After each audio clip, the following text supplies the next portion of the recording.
Алар үчүн мисалы үчүн эгерде бизде өзүңүз айткандай мындай маалымат аябай кеч жетчү эле. Баландай болуптур деп 1 жыл мурун Европада болгон нерселер келип калчу эле. Азыр жаштарда эмне мисалы үчүн тетиги океандын ар жагында болуп аткан нерсе ушунчалык тездик менен келет. Дүйнөдөн кабары абдан дүйнө алаканда болуп калды азыр. Өткөрүп атасыздарбы? Ошондуктан бүгүнкү күндөгү муундун таптакыр өзгөчөлүгү бар. Булар үчүн чек ара деген нерсе жок. Чек ара жок. Булар бизге караганда дагы гумандуу мисалы үчүн.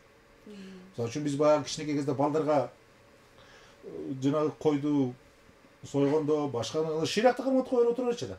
Азыр жаңы бир 6-7 жаштагы балдарга антип көрү жок. Алар тура албайт жанагы мал союп атса жанына тура алышпайт. Же болбосо бир баягы биздин итке болгон, мышка болгон мамилебизди айтып калабыз үчүн. Тепкилеп салабыз. Так.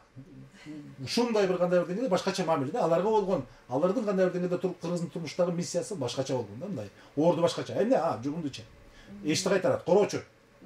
Азыр байкап атасыздар, мисалы үчүн Бишкектин көчөлөрүндө деле баягы жанагындай парадисте иттер жетилеген кыздар пайда болду. Үйүнө багачат квартирага керек болсо. Гумандуу. Көбүрөөк кандай бир деңгээлде гумандуу балдар пайда болот да. Ачык, эркин ойлонгон балдар азыр көбүрөөк. Көбүрөөк кандай бир деңгээлде